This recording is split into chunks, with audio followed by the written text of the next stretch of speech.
কাছের মানুষগুলো যখন আমাদের থেকে দূরে সরে যায় তখন বুকের ভেতরটা ভেঙে চুরে একদম চূর্ণ বিচূর্ণ হয়ে যায়। নাইম আমাদের সাথে ছিল 5 মাস, ও আমাদের ফ্যামিলি মেম্বারের একজন সদস্য হয়ে গেছে। আজকেও আমাদের ছেড়ে চলে যাচ্ছে চট্টগ্রাম।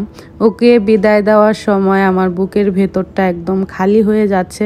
মনে হচ্ছে যে আমি আমার কি যেন হারিয়ে ফেলছি বা আমার থেকে কে যেন দূরে সরে যাচ্ছে। আসসালামু আলাইকুম everyone, welcome back to my channel জান্নাত রাসেল টিনি ওয়ার্ল্ড থেকে আমি জান্নাত বলছি। নতুন দিনের নতুন আরও একটি ব্লগ ভিডিও নিয়ে আপনাদের মাঝে চলে আসলাম। আশা করছি আজকের এই আমার ট্রাভেল ব্লগটি আপনাদের কাছে ভালো লাগবে। কেমন আছেন আপনারা সবাই? আশা করছি আপনারা সবাই ভালো আছেন, সুস্থ আছেন। আলহামদুলিল্লাহ, আমরাও আপনাদের দোয়ায় ভালো আছি, সুস্থ আছি। আপনাদের সাথে কথা বলতে বলতে আমরা সবাই মিলে চলে যাচ্ছি চট্টগ্রাম। আজকের গন্তব্য হচ্ছে চট্টগ্রাম, আমার মেঝো ননদের বাসায়, নাইমদের বাসায় যাচ্ছি। নাইমকে ওদের বাসায় দিয়ে আসতে। ও তো আমাদের সাথে ছিল 5 মাস, তো ওকে যে ছেড়ে দেব বা ওকে যে বিদায় দিব এই শক্তি বা এই মন মানসিকতা আমাদের হাজব্যান্ড ওয়াইফ কারোরই ছিল না। আর বাচ্চাদের কথা কি বলবো, বাচ্চারা তো ওকে বিদায় দিবে বা ও চলে যাবে এই কথা শুনি ওরা কান্না করে দিচ্ছে। আমার ইচ্ছে ছিল ওকে চট্টগ্রাম ওর বাসায় দিয়ে আসবো, কারণ ওকে যদি আমি ঢাকা থেকে বিদায় দিতাম তাহলে আমি নিজেই ঠিক থাকতে পারতাম না, আমি অনেক বেশি কান্না করতাম। আমার সন্তান আমার কাছে যতটা মূল্যবান, যতটুকু আদরের ভালোবাসার, পরের সন্তানও ঠিক আমার কাছে তেমনই মূল্যবান আদরের ভালোবাসা। সবাইকে আমি আমার সন্তানের মতনই আদর করি বা ওদের দেখাশোনা করার চেষ্টা করি, যতটুকু আমার সামর্থ্য বা সাধ্য আছে আমি আমার সবটা দিয়ে সবার জন্য করার চেষ্টা করি। বাসা থেকে কিছু রান্না করে খাবার নিয়ে আসছি, যেমন কাচ্চি রান্না করেছি, কাবাব করেছি, বাচ্চাদের জন্য একটা চকলেট কেক বানিয়েছি আর পুডিং বানিয়েছিলাম। তো কথা বলতে বলতে আমরা কিন্তু আপার বাসায় চলে আসছি। আপা আমাদের ওয়েলকাম ড্রিঙ্ক দিল। আজকে সারাদিনই বৃষ্টি ছিল, বৃষ্টির মধ্যেই আমরা রওনা দিয়েছি। বাসা থেকে বের হয়েছি দুপুর 3টায়।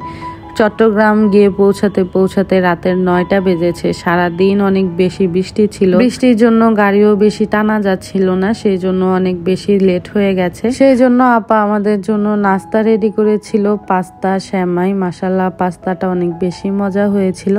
সবাই মিলে এখন নাস্তা সেরে নিচ্ছি।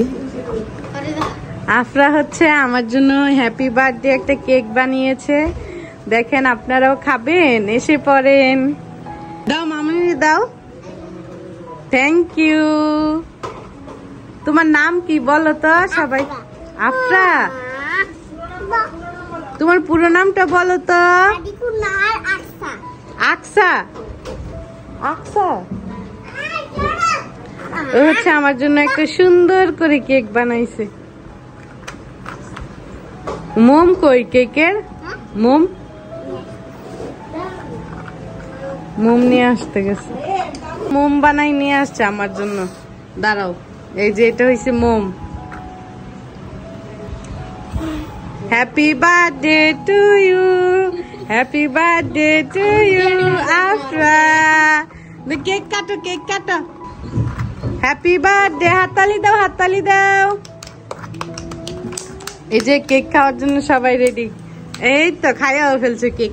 আফরা হচ্ছে আমার ননদের ছোট মেয়ে। ও মাশাআল্লাহ অনেক বেশি চঞ্চল, অনেক দুষ্টুমি করে আর আমাকে অনেক বেশি পছন্দ করে।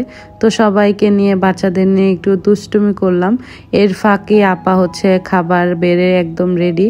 আমাদের জন্য আপা অনেক কিছু রান্না করেছিল। বড় রূপচাঁদা মাছ ভুনা করেছে, গরুর মেজবানি মাংস রান্না করেছে, বাচ্চাদের জন্য সাদা কুরমা করেছে, ডাল করেছে। খাওয়া দাওয়া করে সবাই ঘুমিয়ে পড়েছিলাম। অনেক বেশি জার্নি করা হয়েছে, সবাই অনেক বেশি টায়ার্ড ছিল।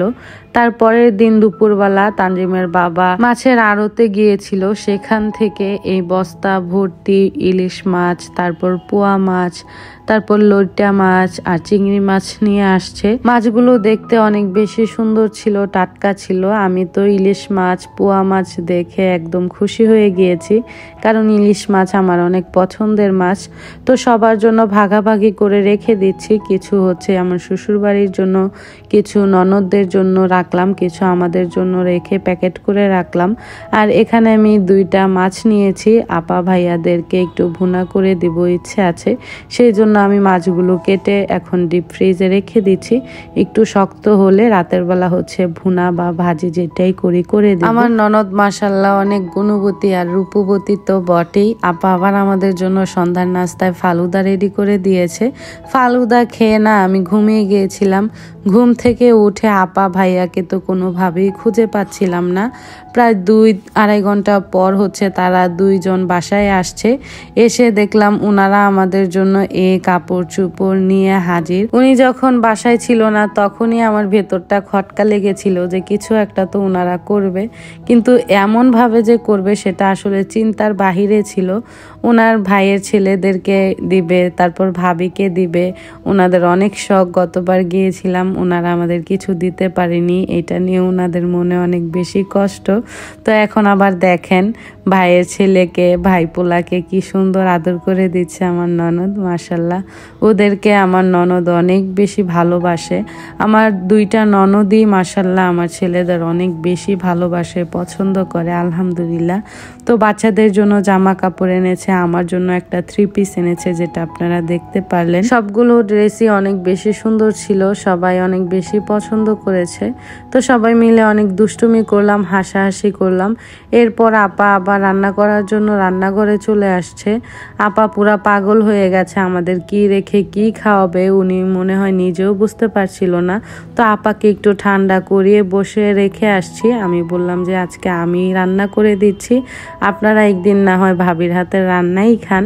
ওনারা আমার বাসায় অনেক বছর যাবৎ যাচ্ছে না, এবার দাওয়াত করে রেখে আসছি যে ডিসেম্বরে আমার বাসায় গিয়ে বেড়াবেন আপনারা। ননদের রান্নাঘরে আজকে ভাবি রান্না করছে। আমার কাছে তো অনেক বেশি ভালো লাগছে ব্যাপারটা যে ভাইয়া আপাদের একটু রান্না করে খাওয়াতে পারলে নিজের কাছেও মনে হয় শান্তি লাগবে। আমি পেঁয়াজটা ভালো করে ভেজে নিয়ে মশলা কষিয়ে নিয়েছি, আদা রসুন বাটা দিয়েছি, তারপর হচ্ছে হলুদের গুঁড়া, মরিচের গুঁড়া, ধনিয়া গুঁড়া, সামান্য পরিমাণে জিরা গুঁড়া দিয়েছি। এগুলো দিয়ে মশলাটা ভালো করে কষিয়ে নেওয়ার পর তারপর মাছগুলো দিয়ে একটু উল্টিয়ে পাল্টে আমি ঝোল দিয়ে দিচ্ছি। বেশি ঝোল রাখবো না, আবার বেশি ভুনাও করব না, সেম এইভাবেই রাখবো।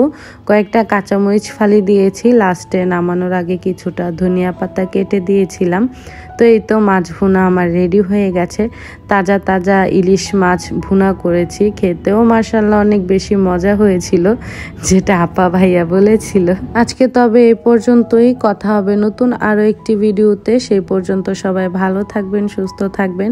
আজকের ব্লগটি কেমন লেগেছে অবশ্যই কমেন্টস করে জানাবেন। আল্লাহ হাফেজ, আসসালামু আলাইকুম।